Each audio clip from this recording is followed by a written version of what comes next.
Hey guys, how's it going? 6Speed here, and today I'm going to give you a quick rundown on how to boost your Instagram following, as well as the equipment that I use to record my Instagram videos. This equipment can also double to make a very low budget music videos, so make sure to stay tuned and watch for that. As well, at the end, I'm going to have a cool little montage that I recorded with all this equipment to show you what it's capable of. So make sure to watch till the end. We can attack the city. Basically today what I'm going to be reviewing is my Zhiyun Smooth Q from mobile phones. It's a gimbal. Basically what it does is it steadies your film and gives it kind of a more cinematic look and makes so you can walk around without that bouncing. And it's a little bit better than the actual in-lens stabilization that most cameras come with. As well, I'm going to be reviewing my AUKEY wide-angle lens. It's a clip-on lens for mobile phones as well. I personally own the iPhone 7. This does work for other phones as well. I've heard that kind of the larger phones like the iPhone Plus and iPhone 7 Plus and whatnot, you kind of run into a couple balance problems. But I'm going to show you guys a quick little fix that I did to help compensate for a few of those things, because with this lens itself is 100 grams, so it kind of offsets it. And if you just put it on your phone on the gimbal without building this personal kind of mod that I built, it's really hard to keep it all balanced, and the gimbal doesn't actually self-balance itself or work properly for that matter. But I will be showing you guys how to create that at the end of the video as well. So let's get started. I'm going to start with the AUKEY lens. Basically what it is a clip-on lens for a mobile phone. It comes with this lens cover as well as a carrying case with microfiber cloth and a clip-on carrying attachment. So basically what you do is you take off the lens, and this is it. It comes with the wide-angle lens, which is 180 degrees. It actually greatly improves the field of view on the iPhone 7. And as well, it comes with a macro lens. I personally have not used the macro lens a lot, but basically what you do is you just unscrew this like this, and you take off the wide angle lens, and then you are left with the macro lens. And then you screw that back onto there if that's what you want to do. And then that makes it so you can take those nice close-up shots that we all love with the macro lens. I personally was kind of hesitant with this. I mean, it was 24 bucks Canadian, so it's not too bad. So I kind of figured that at worst case I'd be able to use it to get some cool Instagram photos. Main reason for buying this is because I'm going to start trying to put out a few of my own low budget Instagram video, or not Instagram, sorry, my low budget music videos for a lot of the stuff that I've been making. And I feel like it's going to be really helpful for that. So basically one thing that I was really worried about when I bought the lens was when I looked at a lot of reviews for the clip-on lenses online, you kind of get this weird distortion, kind of, what is it, unfocused feathering that you get on the edges of the lens. It's like a blurriness.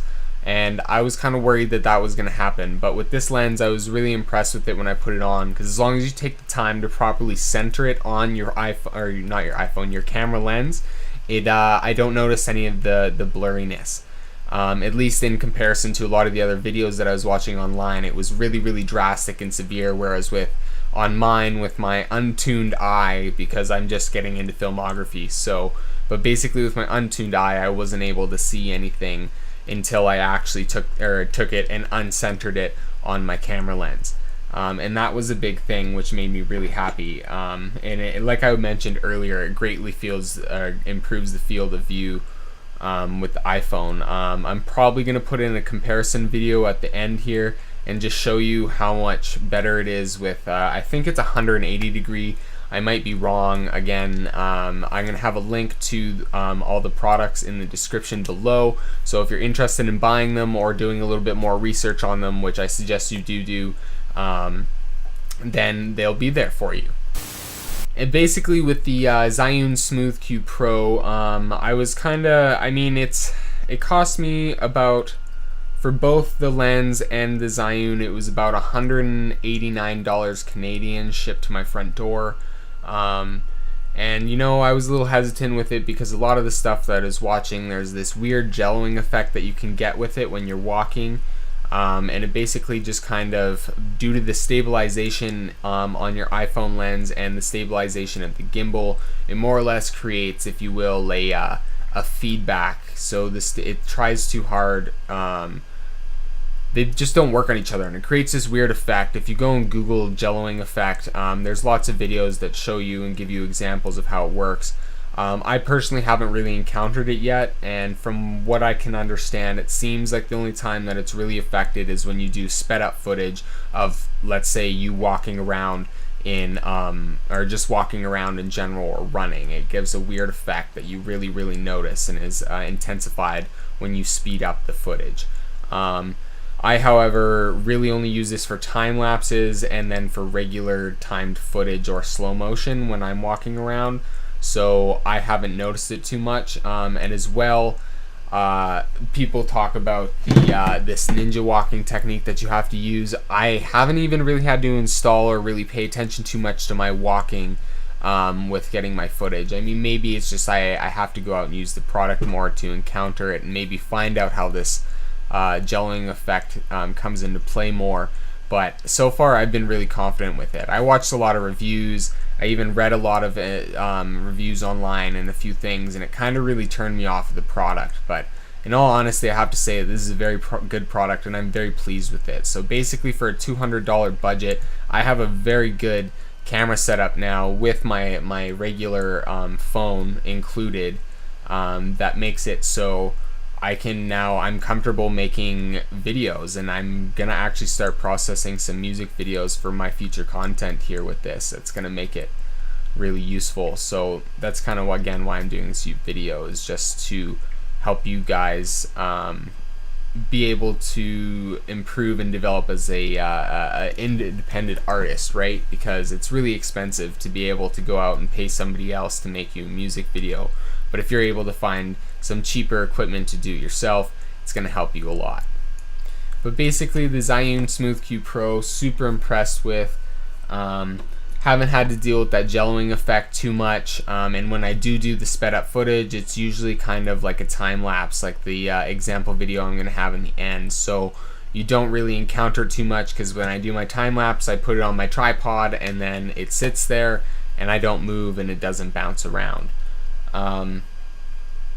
So basically, the Smooth Q, as I kind of showed you earlier, this is what it looks like.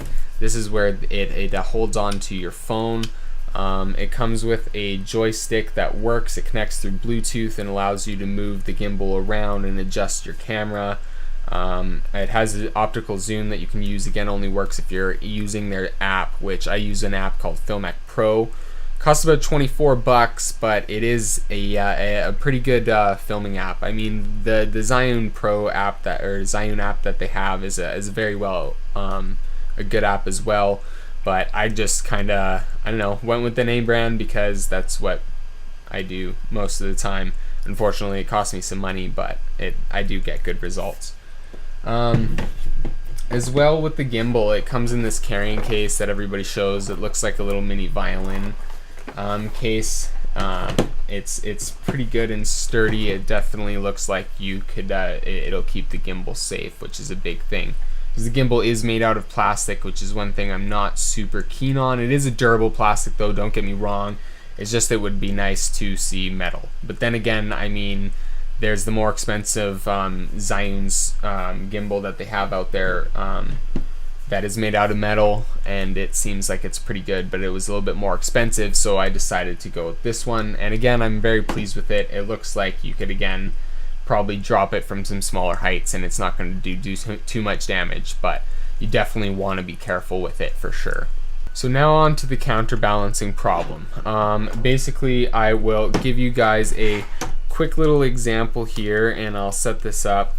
Quick little additive that's cool too. When I ordered it, not all of them, if you look around, there's some different deals on Amazon for different things that it comes with. Some of them just come with the gimbal, but for the same price, mine came with this extra little tripod, which has actually been pretty useful. I know it's just a cheap little dinky one, but it's very nice, and it's been handy for me. But basically, So here is the lens, and when I set this lens up and put it on the phone, because it's that extra 100 grams, it basically takes the center of gravity and throws it over to the edge of the phone where this lens is clipped onto. And the unfortunate part about that is that it does have this little knob here that you can use and loosen to extend it, but it's not enough to actually bring the center of balance back over the the gimbal. So if you take this, you put the lens on, you clip the lens on, take some time to center it here, and then you put the gimbal facing me, put this in there, slide it down, and as you can see, it's way too heavy, even with it fully extended all the way. So basically, what I've done to counteract this is I went to my local hardware store and I picked up some Velcro adhesive strips that were there, and I cut out a little circle and put it on the end. It looks just like this right here, but then I put the Velcro around there and just cut out a circle. It's about the same size as a toonie. That's what I used, and then on top of that I went, and because the lens was 100, or it's about 97 grams, so I went and I picked up these two washers, two of them like this. I believe that these are about 1.5 inch washers. I might be wrong though, maybe it's just a 1 inch washer. Not exactly sure, I don't remember, but basically you can use any size washer or any piece of metal or anything that you really want. I just went with these because they're round and small, and they weighed, I believe it was about 95 grams with just the washers. So what I did on top of that then is I went and I took some Gorilla Tape, wrapped the Gorilla Tape around them after I super glued these two together like this, and then I Gorilla Taped all around them and made it into a nice little puck, and then did the same with the opposite adhesive, cut it out and put the Velcro strip on either end, so that this way, if I want to, I can also add more weights if I need to in the future, because I plan on getting a mic for this setup as well. Only problem with the setup I have as of right now is I don't have a external mic that I want, and the iPhone mic just isn't good enough. But basically, yeah, so you build your little puck that weighs the same amount as the lens to offset it, or not offset it, but set it back to the way that it was, which is about 100 grams again. And then the Velcro's on there, and then I just stick this bad boy on there, and then you can adjust the arm to get it to balance a little bit more this way, like so. Tighten it up, and then turn the gimbal on, and then it self-corrects for yourself, right, like this. And then now I got this, and I can do that, and it keeps balance, and it's good. And I got this nice wide angle lens, and it makes everything really, really, really simple and cool. So that pretty much wraps up the review portion of the video. So now I'm gonna get on to the tips portion of it. So if you're really interested in growing your Instagram following, one thing that you want to do is you want to make sure that you have decent content. So whether that content be a good video, a good story, or a good photo, it doesn't matter. It can be a combination of the three, but you definitely want to have at least something that's catching and brings people to your account and make them interested in wanting to follow you, and then on top of that want to keep them engaged and keep them following you.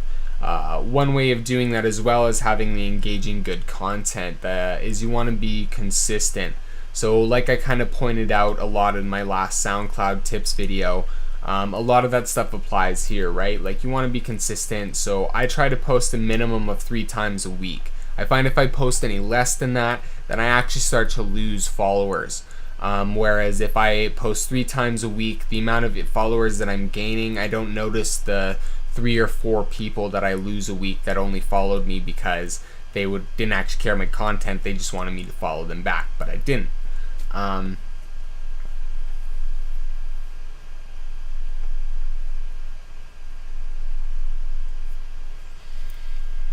So basically, other than being consistent and then having good content, the next thing that you really want to do is hashtags. Hashtags were one of the biggest game changers for me on Instagram when I finally figured out how to use the whole hashtag system and basically started tagging and bringing people who were looking for like things to and that traffic to my page. So instead of just tagging like follow for follow and all those random things, I started doing like DJ producer, virtual riot, like other producers that I find inspirational and I feel like my style relates to, as well as record labels.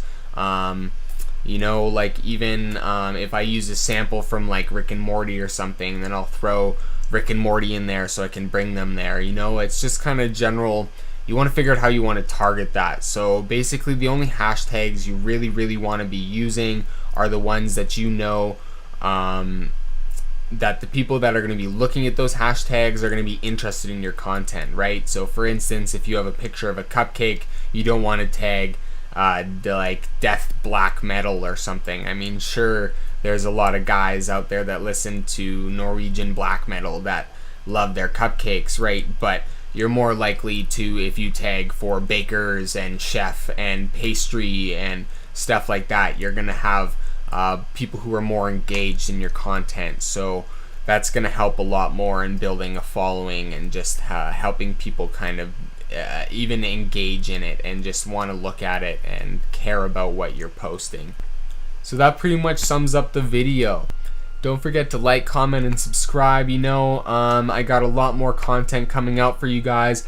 Like to know what you guys think about this video, what you think I could do to improve, and as well what you'd like to see for future topics. I'd like to start doing some breakdowns of some of my songs as well. So any of you guys that see this, go check out my Soundcloud. I'll have a link for it down in the description, and you can go and check out a few of my songs and tell me if there's a specific song that you'd like me to break down.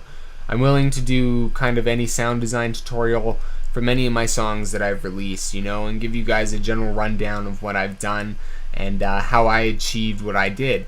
Even if you guys just want a general project walkthrough, that's cool too. I'm open to whatever. Just hit me with some ideas and let me know what you want to see. Thank you very much. 6 Speed out. Have a great weekend, everybody. We can attack the city.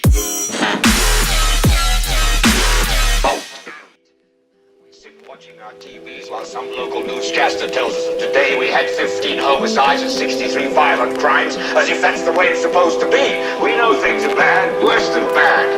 They're crazy. It's like everything everywhere is going crazy, so we don't go out anymore. We sit in the house, and slowly the world we're living in is getting smaller, and all we say is, please, at least leave us alone in our living room. Let me have my toaster and my TV and my steel-belted radios, and I won't say anything. Just leave us alone. Well, I'm not good at leaving you alone. I want you to get mad. I don't want you to protest. I don't want you to riot. I don't want you to write to your congressman because I wouldn't know what to tell you to write. I don't know what to do about the depression and the inflation and the Russians and the crying in the street. All I know is that first, you've got to get mad. You've got to say, I'm a human being.